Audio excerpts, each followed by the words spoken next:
Hello, welcome to the Ultimate Pack Battles channel. My name is Brody, but you can call me UPB. Today we're going to do a different kind of video. I'm going to talk about something because they say if you see something, you should say something. And for the past 3 days, I keep seeing something.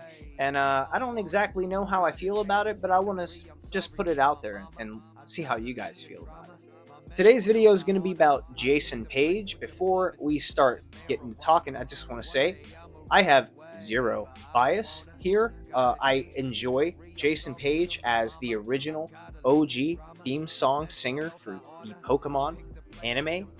Iconic as always, and we will never take that away from him. And at the same time, I've had negative experience with Jason Paige firsthand myself, which I will go into lightly, but I don't want it to put too much of a weight on what this video is actually about.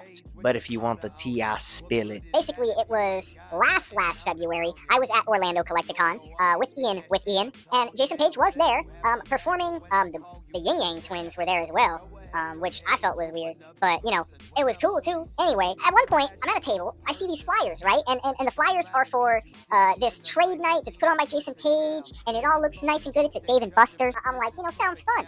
It doesn't say it cost anything to get in. I mean, obviously you have to pay to be at Dave & Buster's, you know, food, drinks, whatever. But it just says there's a trade night, and it just says the time, and it just says, come on by.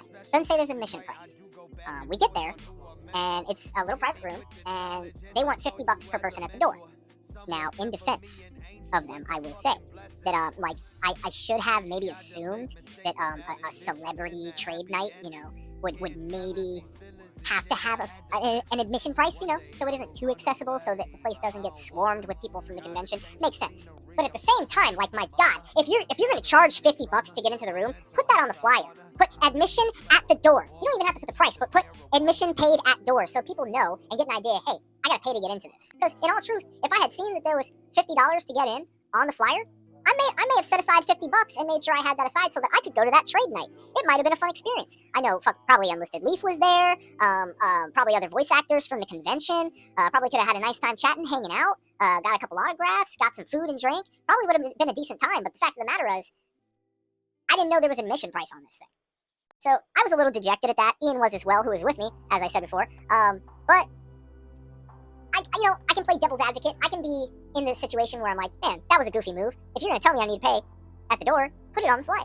At the same time, I should have maybe assumed that, you know, some bread would be exchanged. But now let's get into what this video is actually about. And that's what, in my opinion, is some really goofy moves. So if you're not aware, let me fill you in on what the Goof Troop over here is doing.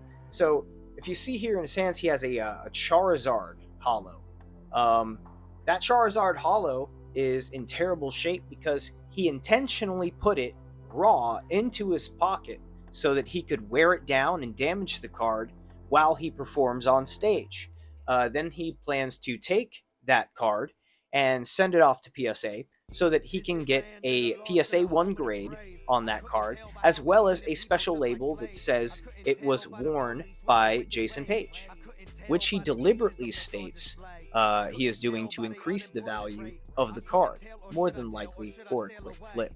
Now, he didn't say that inside the clip with this Charizard, but he did say it in the clip with this legendary collection Venusaur that I saw just the previous day before I had seen that Charizard yesterday, where he stated that he was going to he said this is the card of the day. So he does this regular, takes cards, OG, pricey cards too, puts them raw into his pocket to intentionally damage the card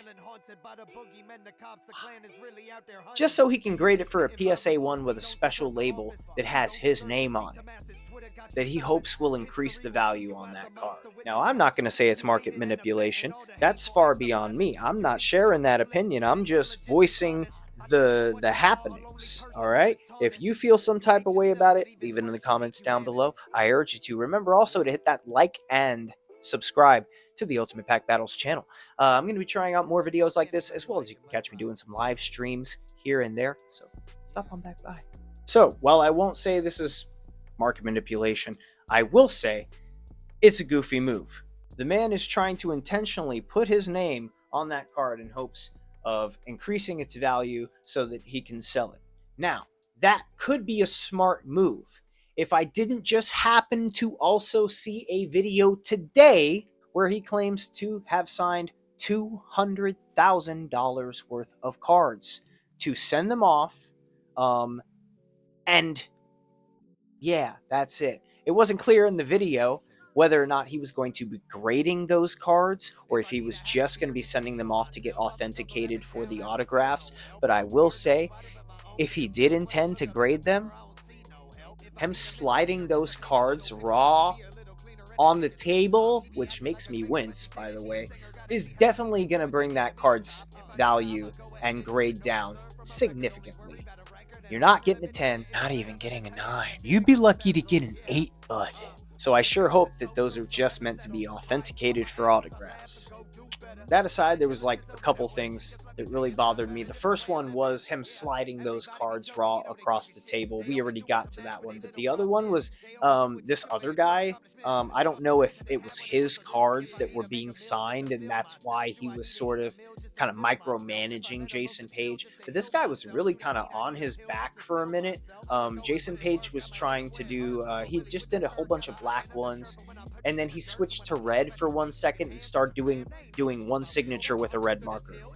And something about that got this guy going to the point where he started jumping in there and going like, don't do the red one, just do all one color straight down the line, do Jason Paige, be the very best, Heart So True, just sign them all like that one color, and then go back to the red so that, you know, you can streamline this and get it going. Also, the cards were predominantly all Venusaurs. Like, it was a lot of Venusaurs, as you can see from the clips here. Just Venusaur after Venusaur after Venusaur. There was a couple Blastoises.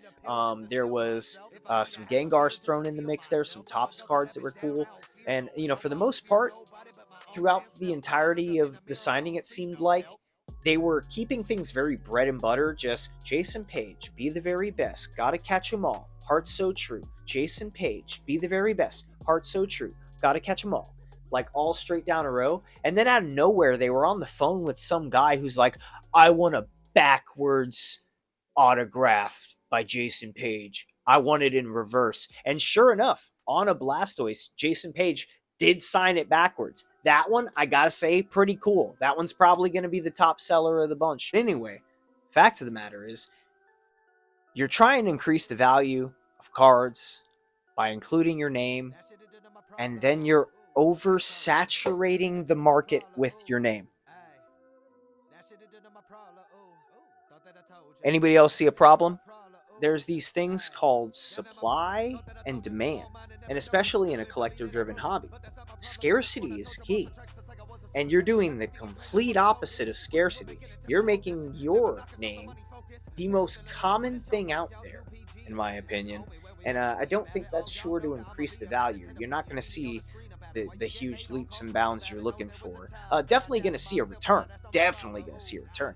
And in my opinion, that's probably all it's really about, is just making a return. Honestly, in all this time, you know, Jason Paige making all these goofy moves with cards at conventions and like being weird, trying to sell or trade his autographs for cards. Like, I'm surprised at this point he hasn't just leaned into content creation. Why isn't he just more active on his YouTube channel or go Twitch stream? He can do music streams covering and doing song requests, or just chatting, or he can do like live streams where people just, you know, send donos for autographs, and he can just go live and do that. And it'd be so much easier than him having to do it the ways he's doing it, through like, you know, trying to manipulate PSA and grading, or whichever company he intends to go through.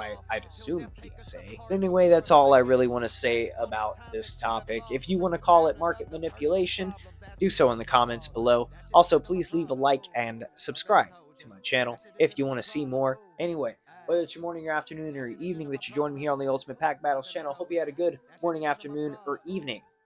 All right, I'm going to take off now. I appreciate the carp out of you.